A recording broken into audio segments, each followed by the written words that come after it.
Well, for all the very latest, we're joined now by our political editor, Darren, in Strasbourg, and Bryony Williams in London. Darren, with you in a second. Bryony, just talk us through what is going to be a really big day in the British Parliament. What's on the agenda? Well, yes, this is the first day where the Withdrawal Bill will be officially introduced in Parliament. So yesterday we had over 100 pages published of the legal legislation that they need to implement this bill. So Boris Johnson will be bringing that to the House and say, you know, you really need to get behind it and we need to debate it. We need to go through each issue.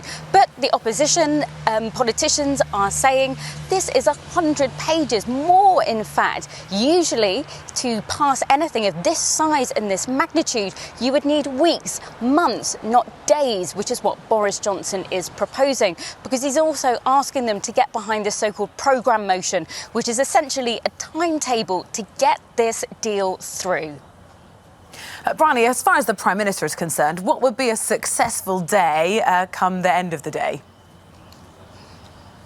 I think that's a really difficult question. Success comes in many forms, but I think the simplest at the moment would be for politicians to back Boris Johnson's deal and get the programme motion signed off so that he can get this deal over the line and say to the EU, look, we have a deal in place. Because, of course, at the weekend, he sent a letter to the European Parliament saying, yes, OK, we might need an extension, but him saying, actually, I don't want one. So for him, he really wants to get this Brexit deal done. You know, we've already heard the rhetoric from him. Let's get Brexit done. I would rather be dead in a ditch than not get Brexit done. So for him, a good day is getting this all passed through, because if it doesn't, we might be back to square one.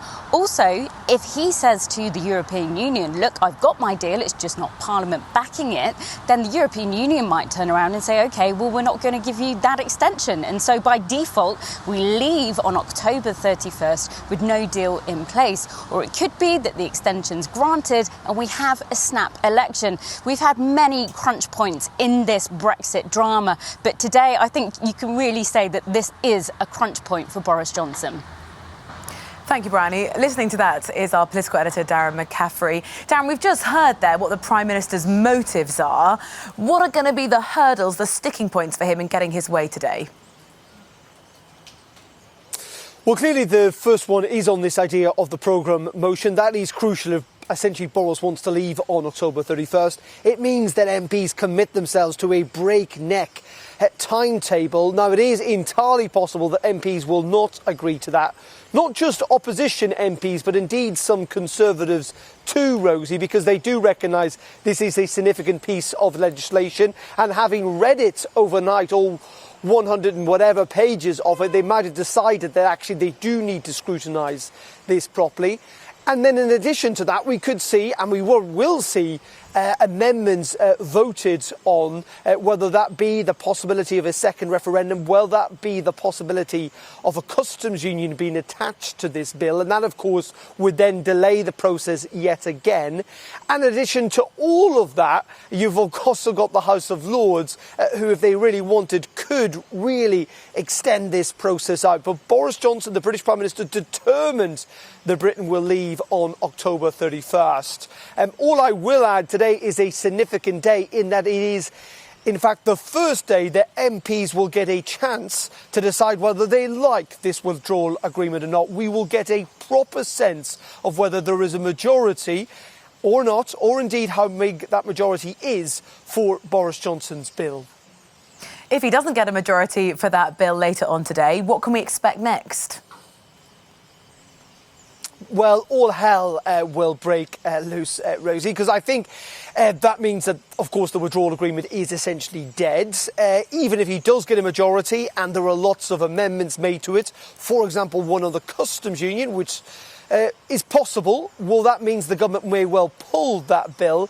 And as Bryony suggested, we are back to square one. Essentially, the government will have to concede that we are into extension territory and that a general election would become necessary, something that the Labour Party then would have no further kind of excuses in some ways for saying or denying that from happening.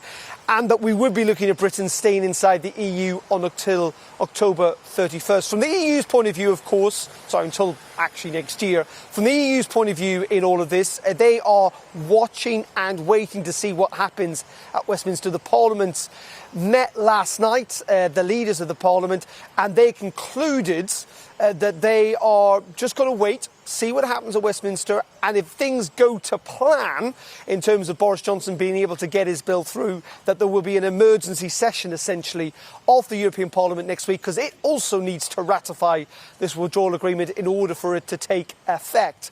But there will be no vote this week. So essentially, as you say, lots of hurdles for Boris Johnson to skip over. It is entirely possible he could still do this. Don't forget, that is the most extraordinary thing, that actually when we step back and think about where we were just over a week ago, it is entirely possible that Boris Johnson can get the legislation through Westminster unamended, that the European Parliament here in Strasbourg or indeed in Brussels will ratify that, and Britain at Halloween next week could well be leaving the European Union, and part one of the Brexit saga will have come to an end. Darren McCaffrey, our political editor in Strasbourg, thank you. Also to you, Bryony Williams, our reporter in London.